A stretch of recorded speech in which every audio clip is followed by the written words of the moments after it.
Hey, what's up YouTube? So ZZZ phase 2 is finally here and we'll get to look at the Prydwen tier list changes and everything. So yeah, let's get right into the changes. Basically, every time new characters come out or new update comes out, they change the tier list of and tweak some things about the characters basically with the new character that have synergy with or something. So the new character is Jufufu on the phase 2. So he's a fire stun agent who is mainly used with Yixuan. So as you see, Yixuan was in the tier 0.5, but after the release of Jufufu, she moved up a tier and she's on the same level as Miyabi now. Might be better a little bit. We don't know. They basically, you can say, before she was like a little bit worse, and Miyabi is like really easy to play. Jufu, but she has some other complex things like her Yixuan. She has some other complex things, not as easy as Miyabi to play. But with the release of Jufufu, she will gain a lot extra strength in her teams, which is nice. So yeah, they are on the same level now. So they also changed some things. So yeah, let's take a look at the change log now. So they changed it yesterday when the phase released and character released. So yeah, let's take a look at all the changes here. Not a lot, a little bit. So probably gonna be a short video. So yeah, let's go. So before we do that, Jufufu is basically a side grade to all the other teams and best in slot for each one. But really not really a needed character. You can also use trigger or something with each one. You just won't find as much value as Jufufu. Also trigger is also heavily reliant on her signature weapon, which is a downside to her, but we will take a look at that. So yeah, let's, if you are wondering if you should pull for Jufufu or not, I'd say if you have Yixuan, she's absolutely okay to pull, worth it. Otherwise I absolutely not. If you don't have Yixuan, go for other supports like either trigger or a lighter. Even she's fine. ZZZ is pretty good, even though she's kind of falling off with the current meta, but we'll see. Let's take a look at this. So Jufufu added as a tier 0.5 stun with the partner tag. Jufufu finds a niche specifically in each one, which she buffs way better than anyone else via off-field aftershock damage and daze. But most importantly, buffs to all her top stats, crit, ultimate and chain attack damage. All of this without any limited W engines needed. So yeah, Jufufu's W engine is not that good. You can use the standard one, it's really good.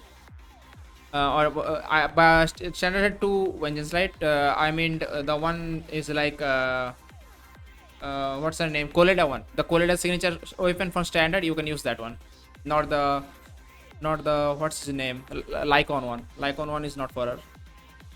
So yeah, Jufu's ability to give extra ultimates over time via her decibel increase and decibel refund mechanics are also very strong, in particular with Yixuan.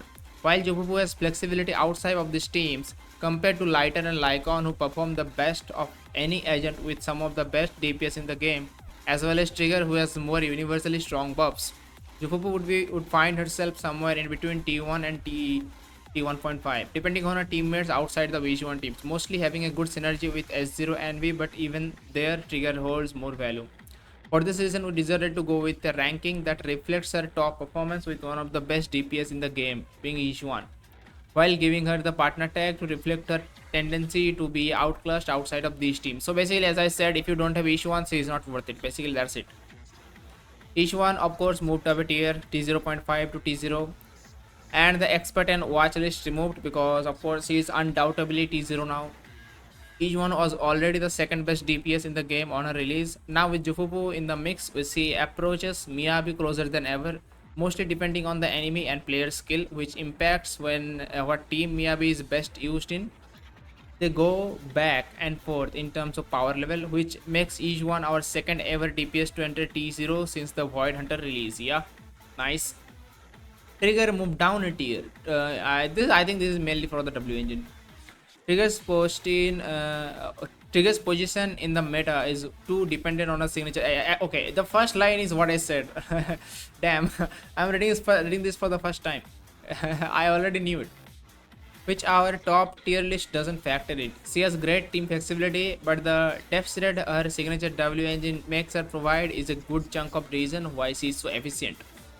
Without the signature weapon, she is not worth considering in nearly as many teams, and zzzero NB is her best bet. And by the way, guys, NB kinda sucks, to be honest. She does not hold that much power. But she's only in T1. Additionally, with Jufufu's release, she lost one of her top use cases in form of Yixuan teams, where she is now outclassed. Lighter, who stood in the same tier as her up until now, has no reliance on his signature W engine to perform, even though it's a small boost to his performance. He has retained top tier synergies with some of the strongest DPS such as Evelyn and Hugo, making him way more desired. For these reasons, we deem Trigger is the best fit alongside Jufufu and Lycon, and she is comfortably in that spot and gains a lot of value with a signature in mind. All right, Anton, partner tag added. Bro, I don't care about a 4-star. He is not doing anything. Where is he in the list anyway? Anton is in tier 3, bro. Who?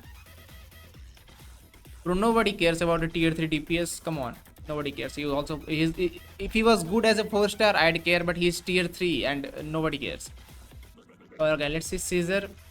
Watch list added. She retains amazing comfort of any of play thanks to her big shield and ability to provide uninterrupted resistance, but she contributes less to the party's damage than other buffers in the current meta. So we are watchlisting her with the potential to move to T1 next update. Her main issue is that her shield only buffs the active agent. This is severely impactful as lots of agents operate from off-field and she cannot give the attack buff to them. By extension, can't apply the attack buff to any swap cancelled abilities. This severely impacts her value in the meta as a damage buffer.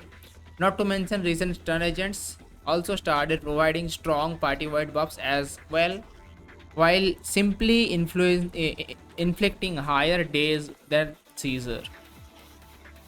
Yeah, that's pretty much sums it up. So basically, there isn't too much changes because it's only like a stunner release. So she only impacted Yixuan up 1 tier, Trigger down 1 down tier. Anton nobody cares, and ZZZ is like something else. Problem is something else entirely. So basically, a lot of other new agents. ZZZ only buffs the on-field character, so the off-field character like for example Bernice and Vivian are not being buffed by ZZZ. And yeah, and some other buffers like Trigger for example are like buffing really better than like ZZZ. And of course he is the best one. Astra Yaos is like the best one. So yeah, that's the changes of the tier list. Let me know what you all think. Did you pull for this character? If you I'd recommend, if you have Yixuan, it's worth it to pull for, but otherwise absolutely not, just don't go for it. But yeah, with that, I'll see you on the next one. Peace.